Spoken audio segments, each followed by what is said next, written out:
Magnetostática, também conhecido como eletromagnetismo, essa área da física é a área que estuda as interações dos campos magnéticos e das partículas em movimento, partículas carregadas, nesses campos magnéticos, ok? Para início, é importante você considerar que o próprio planeta ele possui um campo magnético que protege, é a magnetosfera, tá? Ela é produzida a partir do momento que o núcleo do planeta, o planeta possui um núcleo sólido, como uma esfera gigantesca de ferro em movimento, tá? No magma, na verdade, na parte pastosa da composição do planeta. E esse movimento cria uma correnteza de metais carregados que simula uma corrente elétrica, algo como uma espira gigantesca, produzindo então um campo magnético que é conhecido como magnetosfera, que protege o planeta dos ventos solares, das partículas de alta energia em movimento que incide, que se desloca em direção a gente. Elas são desviadas por esse campo magnético do planeta, né? Então a gente precisa dele para viver. Então, esse campo magnético, a existência dele, não é útil apenas para desviar essas partículas de alta energia. É útil também para orientação. E como é que isso funciona? Pense no seguinte: a partir do momento que é criado um campo magnético, esse campo magnético ele possui dois polos, o polo norte e o polo sul. É importante não confundir com o polo norte geográfico, tá? E com o polo sul geográfico. Como assim? Aproximadamente no norte geográfico, a gente tem o sul magnético. Aproximadamente no norte, no sul geográfico, a gente tem o norte magnético, ok? De tal maneira que a agulha da bússola, que é na verdade um ímã muito pequeno e leve, que pode girar livremente sobre um apoio, um ponteiro, uma articulação, ele sempre vai se orientar de tal maneira que o polo norte do ímã que compõe a agulha da bússola, ele vai ser atraído pelo polo sul magnético, que é aproximadamente o norte geográfico. E o polo sul da agulha da bússola será atraído pelo norte magnético, que é aproximadamente o sul geográfico, ok? E isso permite que a gente consiga navegar, consigamos nos orientar utilizando as bússolas e a interação delas no campo magnético do planeta. Esse campo magnético do planeta ele cria fenômenos bem interessantes, como a aurora boreal e a aurora austral, que é, na verdade, o resultado dessas partículas de alta energia que, trazidas pelo vento solar, que ao entrar no funil do campo magnético, por assim dizer, né, na região alinhada com os polos, elas descem, interagem com gases inertes na alta atmosfera, produzindo essa luminescência tão bela que é a aurora boreal ou a aurora austral, dependendo do polo considerado. Bem, é importante a gente conhecer alguns princípios quanto aos ímãs. Um deles é o princípio da inseparabilidade.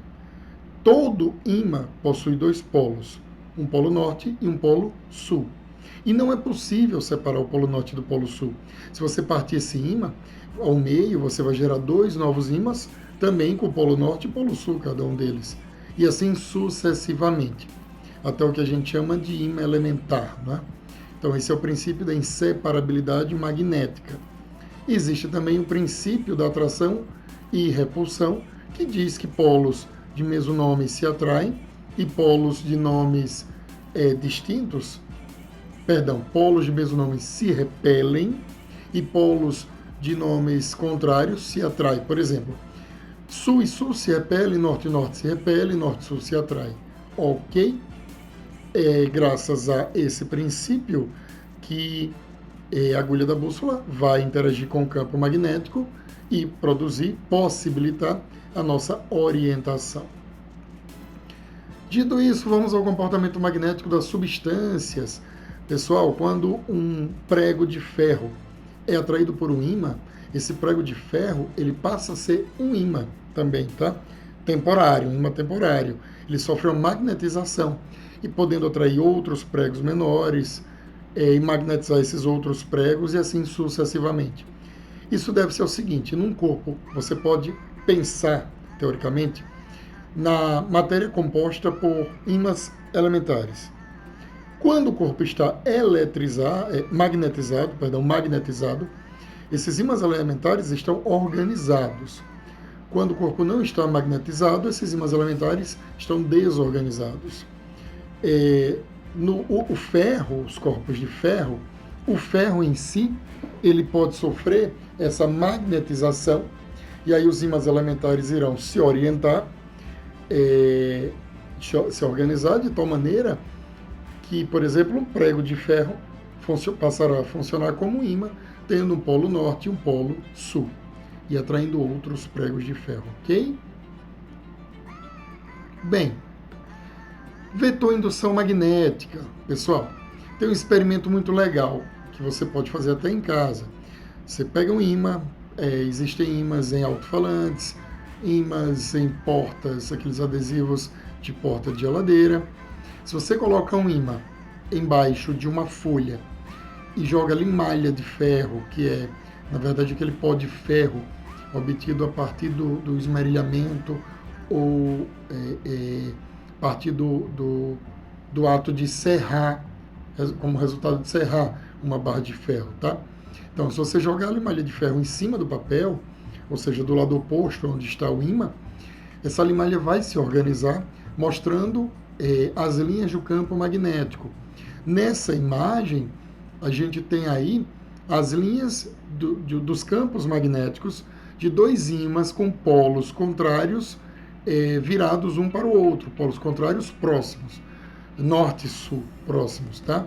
Então, observe que tem algumas linhas do campo magnético que vão de um polo ao outro, do outro ímã, né? Já nessa outra imagem, é só uma barra, e você também vê linhas começando em um polo e terminando em outro, fazendo curvas, porque na verdade o campo magnético ele sai do norte e entra no sul. Por isso, essa representação, esse desenho, essa organização da limalha de ferro, indicando esse campo magnético dessa barra, ok?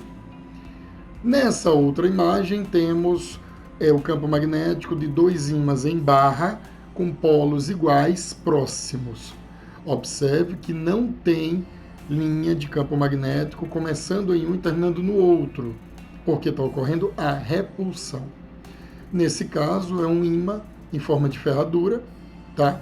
E a extremidade encostada numa face do papel. E aí você tem o polo norte e o polo sul, e as linhas de campo nitidamente indo do norte para o sul. Esquematicamente, o campo magnético ele pode ser representado dessa maneira aqui, ok? E aí você vai ter o vetor indução, que é tangente às linhas de campo e apontará sempre no sentido norte e sul. Na verdade, você tem que seguir a linha sai do norte, entra no sul, e aí você vai pôr esse campo, esse vetor indução magnética tangenciando a linha do campo magnético, ok? Para parte de um ímã em forma de ferradura, você vê que esse campo magnético será uniforme. E aí você vai ter linhas de campo ou vetor indução paralelos, tá? Bem, a gente sabe que corrente elétrica cria campo magnético. E o que a gente vai estudar são fontes de campo magnético. Por exemplo, um fio retilíneo percorrido por uma corrente elétrica, ele vai criar um campo magnético circular concêntrico a esse fio, como uma limalha de ferro mostra. E aí o valor do campo magnético a uma distância d desse condutor será dado pela lei de Biot-Savart, que diz que o campo de indução magnética B vai ser dado por μ, que é a permeabilidade magnética do meio, vezes I, que é a corrente elétrica, sobre 2π vezes d, sendo d a distância do condutor ao ponto para o qual você quer determinar o valor do campo. μ para o vácuo vale 4π vezes 10 a menos 7 Tesla vezes metro por ampere. E aí chegamos na regra da mão direita, que vai dizer a direção e o sentido do campo em um dado ponto. Funciona assim, ó. Você vai usar o seu polegar para indicar o sentido da corrente. E ao curvar os dedos, de tal maneira que eles formem 90 graus com a sua mão, para onde eles apontarem, você terá o vetor indução magnética, ok? Ou também você pode usar a palma da mão. Estende o polegar, indicando o campo. Aqui está indicando um campo que sobe, tá? Uma corrente, aliás, perdão, uma corrente que sobe. Teu polegar vai indicar a corrente está aqui, está subindo. E a palma da minha mão vai indicar a direção e sentido do campo magnético. Então, a regra da mão direita, a regra da palma da mão direita, a regra do empurrão, que seria para onde você empurraria a palma da sua mão, ok? Bem, se você der um formato circular a esse condutor, você vai ter uma espira circular. A espira circular cria campos circulares em torno dela, tal como o condutor retilíneo. Entretanto, nos interessa o campo no centro da espira, que vai ser um campo perpendicular ou normal à superfície da espira, ao plano da espira, tá? Dessa maneira. O campo no centro ele pode ter a direção e sentido determinado também pela regra da mão direita. Mais uma vez, coloque seu polegar indicando a corrente, para onde virá a palma da sua mão no centro da espira, é para onde estará o vetor indução magnética. O valor do vetor indução magnética será dado por μ vezes I sobre 2R, sendo R o raio dessa espira, ok? Bem, e se você tiver várias espiras juntas, você vai ter uma bobina chata. E então você vai multiplicar o campo produzido por uma espira pelo número de espiras que forma a bobina, e aí terá o campo, ok? Agora, se essas espiras não estiverem juntas, formando a bobina chata, se elas tiverem uma extensão de voltas, você vai ter um solenoide. E aí, o que você vai utilizar para determinar o valor do campo dentro do solenoide é μ vezes I vezes N, sendo N o número de voltas que foi dado no fio, sobre L, que é a extensão de voltas, tá? É a extensão que o total de voltas ocupa, tá? O comprimento do solenoide. Isso vai dar o campo magnético dentro do solenoide. Quanto à direção e sentido, você usa também a regra da mão direita em uma das extremidades. Coloca o polegar indicando o sentido da corrente e a palma da mão vai indicar o vetor indução, tá? Aí temos alguns exemplos de como seria essa polaridade, ok? Bem, força magnética. Força magnética é um conteúdo interessante, bem interessante, porque o maior instrumento científico do mundo é o LHC, o grande colisor de hadrons, tá? É uma máquina muito grande, cerca de 27 quilômetros na fronteira da França com a Suíça, e ele tem um raio de aproximadamente 10 quilômetros, e o que ele faz é produzir colisões de partículas. Para ele produzir a colisão entre essas partículas, ele vai acelerar as partículas, depois ele vai desviar essas partículas para que um feixe de partículas colida com outro feixe. Nessa colisão, tem a produção de novas partículas que só existiram nos instantes iniciais do universo, né? Após o Big Bang, imediatamente após o Big Bang. Bem, Então, o LHC, ele usa a força magnética, ele usa o campo elétrico, portanto a força elétrica, para acelerar as partículas. Depois ele usa a força magnética para desviar essas partículas e produzir a colisão. A força magnética, ela sempre será perpendicular ao plano que contém o campo magnético, onde a partícula penetrou, e a velocidade dessa partícula. Isso será dado por força magnética Q, que é a carga da partícula, V, que é a velocidade dela, B, que é o campo onde ela penetrou, vezes o seno de θ, sendo θ o ângulo entre o campo e a velocidade, tá? Observe que se a partícula penetrar paralelamente ao campo, esse ângulo vai ser zero e o seno de zero vai ser zero, então não vai ter força magnética. Se penetrar a 90 graus, sendo de 91, então a força magnética será máxima, ok?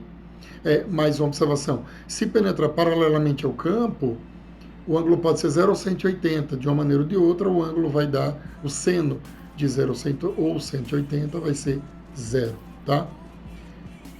Então, para determinar a direção e o sentido, a direção você já sabe, o sentido você usa a regra da mão direita, pode usar. Seus dedos vão apontar na direção do campo, seu polegar na direção da velocidade e a palma da mão apontará para a força, ou a regra da mão esquerda, na qual seu indicador indica o campo, o maior de todos vai indicar a velocidade, tá? E aí você tem o polegar indicando a força magnética, ok? Bem, quando a partícula penetra no campo magnético a 90 graus, a força magnética, quando a partícula penetra a 90 graus, a força magnética agirá como centrípeta e a partícula descreverá um movimento circular uniforme. Igualando força magnética à força centrípeta, você pode descobrir o raio da trajetória descrito pela partícula e o período, o raio será dado por massa vezes velocidade sobre carga vezes campo, e o período 2π vezes a massa sobre a carga vezes o campo. Esse caso, pessoal, é um caso que ocorre muito. Tem uma ocorrência grande em vestibulares de maneira geral. Já caiu no Enem, pode ocorrer novamente, então é necessário ter domínio sobre esse caso, ok? Bem, força magnética sobre condutor retilíneo. Quando você considera as cargas de uma corrente elétrica e não uma única carga, ou seja, uma corrente elétrica passando em um campo magnético, a força magnética será dada por B vezes I, vezes L, vezes seno de θ. B, campo, I, corrente, L, comprimento do condutor imerso no campo, e θ, o ângulo entre a corrente e o campo, tá? Quanto a direção da força, mais uma vez, pode usar a regra da mão direita, seus dedos na direção e sentido do campo, seu polegar no sentido da corrente, a palma da mão indica a força, ou mais uma vez, regra da mão esquerda, campo, corrente e força, tá? E aí você vai ter a direção e o sentido da força magnética sobre o condutor, ok? Força entre dois fios paralelos. Dois fios paralelos percorridos por correntes elétricas, eles irão se atrair ou se repelir. Eles irão se atrair quando a corrente tiver mesmo sentido, cuidado, e irão se repelir quando a corrente tiver sentidos opostos, tá? Então, ó, se elas têm mesmo sentido aqui, ó, os condutores se atraem, com a força dada por μ vezes I1 e 2 L sobre 2πd, μ, permeabilidade magnética do meio, I1, corrente em um condutor, e 2, corrente no outro condutor, L, comprimento dos condutores, ou a força por unidade de comprimento, sobre 2π vezes d, d a distância entre os condutores. Aqui, ó, as correntes têm sentidos opostos e a força é de repulsão, tá? Ok? Bem, prosseguindo, lei de Lenz. A lei de Lenz diz o seguinte: sempre que ocorrer a variação do fluxo magnético dentro de uma área, em uma área, será produzida uma força eletromotriz induzida. Com calma. Se o polo de um ímã se aproxima de uma espira, o campo magnético vai ficar mais intenso dentro da espira. Vai ficando mais intenso à medida que o tempo passa. Por quê? Porque quanto mais próximo do polo, mais intenso é o campo, tá? E isso produz, essa variação do fluxo dentro da espira, produz, ao longo do tempo, produz uma força eletromotriz induzida, que nada mais é do que uma DDP, que cria uma corrente elétrica que vai tentar impedir que o ímã, que aquele polo do ímã que está se aproximando, se aproxime. Vai tentar impedir isso, tá? Bem, a lei de Lenz, ela justifica o funcionamento dos transformadores. Como assim? Como assim? A corrente passa nas espiras de um lado do transformador, que cria um campo, que é transmitido pelo núcleo de ferro para as espiras do outro lado. Sendo a corrente alternada, esse campo varia. Variando o campo, o fluxo varia. Variando o fluxo, uma DDP cria a outra. De tal maneira que, se você dividir a DDP do secundário, que é a saída da DDP, pelo número de espiras do secundário, vai dar igual a DDP do primário, que é a DDP que chega no transformador, sobre o número de espiras do primário, ok? Bem, detalhando um pouco mais, a lei de Lenz justifica também a corrente alternada, que é o que existe nas residências. Como assim? À medida que uma espira gira em um campo magnético uniforme, ela fará com que, em dado momento, quando a espira estiver perpendicular ao campo magnético, o campo dentro da espira será máximo. Quando a espira estiver paralela ao campo magnético, o campo na espira será nulo. Então, à medida que ela gira, é produzida uma variação do campo magnético dentro da espira. Essa variação do campo dentro da espira gera uma variação de fluxo à medida que o tempo passa. E essa variação de fluxo cria uma força eletromotriz induzida, que cria corrente elétrica. Esse é o processo que existe nas hidroelétricas e nos geradores em geral, produzindo a corrente elétrica que chega nas residências.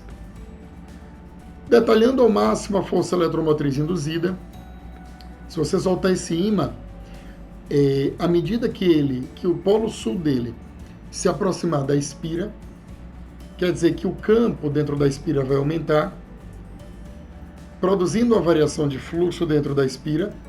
Essa variação de fluxo, à medida que o tempo passa, gera um DDP na espira, que cria uma corrente, que por sua vez cria um campo que tenta impedir que o polo sul se aproxime. Quando o ímã passar que o norte estiver se afastando, a corrente vai inverter, criando um campo que vai tentar impedir que o norte se afaste. Então, basicamente, o fato do polo se aproximar ou se afastar da espira cria uma DDP, que cria uma corrente que tenta impedir a própria criação. Fato que você observa nessa animação e que pode ser materializado nas seguintes equações: fluxo magnético, φ, campo vezes área, vezes o cosseno do ângulo entre a normal e a espira, entre a normal da espira e o campo, tá? Bem, esse A é a área da espira, tá? Então, à medida que o polo sul se aproxima, o campo magnético, como ele é mais intenso próximo aos polos, o campo magnético dentro da espira, na área da espira, vai aumentar. E à medida que aumenta, ele está variando, então está ocorrendo uma variação de fluxo. Essa variação de fluxo, à medida que o tempo passa, cria uma força eletromotriz, E ou epsilon. Essa força eletromotriz cria uma DDP. Essa DDP cria uma corrente. E essa corrente cria um campo que tenta impedir que o fluxo varie. O processo é interessante, tá? É bom você repetir tudo isso com calma, né? Para conseguir acompanhar ou compreender com calma quantas vezes precisar. Vá repetindo, repetindo, pausando. Bem, vamos às questões. Um elétron entra com velocidade V igual a 10 vezes 10 a sexta metros por segundo entre duas placas paralelas carregadas eletricamente. As placas estão separadas pela distância D igual a 1 centímetro e foram carregadas pela aplicação de uma diferença de potencial V igual a 200 volts. Qual é o módulo do campo magnético B que permitirá ao elétron passar entre as placas sem se desviar da trajetória tracejada? Expresse bem em unidades de 10 a menos 3 teslas. Pessoal, como é que você vai pensar aí? Vai existir um campo elétrico que vai do mais para o menos. O elétron será atraído para cima. Então será necessário ter um campo que desvie esse elétron para baixo, de tal maneira que o campo magnético crie uma força magnética que seja igual à força elétrica produzida pelo campo elétrico. Igualando a força magnética à força elétrica, força magnética QVB, força elétrica vem de campo vezes carga, igualando o campo, substituindo os valores, temos 2 vezes 10 a menos 3 teslas. Ok? Segunda, uma tecnologia capaz de fornecer altas energias para partículas elementares pode ser encontrada nos aceleradores de partículas, como, por exemplo, nos ciclotrons. O princípio básico dessa tecnologia consiste no movimento de partículas eletricamente carregadas submetidas a um campo magnético perpendicular à sua trajetória. Tá? Essa ideia desse campo magnético ser perpendicular é para que o ângulo entre a velocidade e o campo seja 90 graus. E aí o seno vai dar 1, igual a essa situação aqui. Por isso que o seno do ângulo não apareceu. Um ciclotron foi construído de maneira a utilizar um campo magnético B de módulo constante igual a 1,6 teslas, capaz de gerar uma força magnética F, sempre perpendicular à velocidade da partícula. Considere que esse campo magnético, ao atuar sobre uma partícula positiva de massa igual a 1,7 vezes 10 a menos 27 kg e carga igual a 1,6 vezes 10 a menos 19 coulombs, faça com que a partícula se movimente em uma trajetória que a cada volta pode ser considerada circular e uniforme, com velocidade igual a 3 vezes 10 a quarta metros por segundo. Nessas condições, o raio dessa trajetória circular seria aproximadamente, pessoal, esse é aquele caso clássico que eu falei, sempre que a partícula penetrar perpendicularmente ao campo magnético, a força magnética girar como centrípeta. Força magnética QVB, força centrípeta mv ao quadrado sobre R, isola o R, apesar de que a gente já viu essa equação anteriormente, né? Esses slides. Substituindo os valores dados, vai ser um raio de aproximadamente 2 vezes 10 a menos 4 metros. 2 vezes 10 a menos 4 metros, letra B. Terceira questão. Os dínamos são geradores de energia elétrica utilizados em bicicletas para acender uma pequena lâmpada. Para isso é necessário que a parte móvel esteja em contato com o pneu da bicicleta e quando ela entra em movimento, é gerada energia elétrica para acender a lâmpada. Dentro desse gerador encontra-se um ímã e uma bobina. O princípio de funcionamento desse equipamento é explicado pelo fato de que a corrente elétrica no circuito fechado gera um campo magnético nessa região. A bobina imersa no campo magnético pula, a bobina com atrito pula, corrente elétrica gerada em circuito fechado por causa da presença de campo magnético pula, corrente elétrica gerada em circuito fechado quando há variação do campo magnético. Pessoal, lembre-se, lei de Lenz, também em outra versão, ela pode ser referida como lei de Faraday-Neumann, tá? Então, a variação do campo cria a força eletromotriz induzida, que cria a corrente elétrica. Quarta questão. Uma espira locomovendo-se paralelamente ao solo e com velocidade constante atravessa uma região onde existe um campo magnético uniforme perpendicular ao plano da espira e ao solo. O fluxo magnético registrado, a partir do instante em que a espira entra nessa região, até o instante de sua saída, é apresentado no gráfico da figura. Analisando o gráfico, pode-se dizer que a força eletromotriz induzida em volts no instante t igual a 2 segundos E. Pessoal, força eletromotriz induzida ela é a variação de fluxo pelo tempo. No instante 0,2 segundos, referido no comando da questão, o fluxo é constante, ou seja, de 0 a 1 segundo a 0,3 segundos, o fluxo não está variando. Pela lei de Lenz, é necessário ter variação de fluxo pelo tempo para existir a força eletromotriz induzida. Portanto, a força eletromotriz induzida aí será zero, já que não existe variação de fluxo. Quinta questão. Indique a alternativa errada. Dois fios longos e paralelos se atraem quando estão passando por eles correntes elétricas no mesmo sentido. Correto. Correntes de mesmo sentido.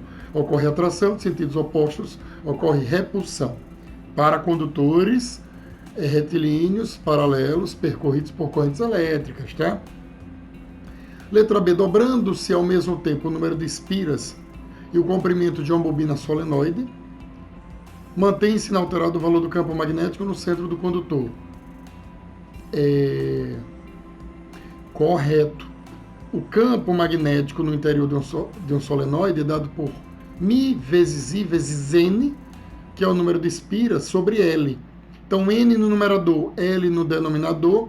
Se você dobra os dois, corta um com o outro, ele não vai se alterar, tá? Letra C, a intensidade do campo magnético no interior de uma espira circular independe do raio da espira. Não. O campo magnético no interior de uma espira circular é dado por μ vezes I sobre 2R. Então, depende do raio, sim, tá? Portanto, letra C.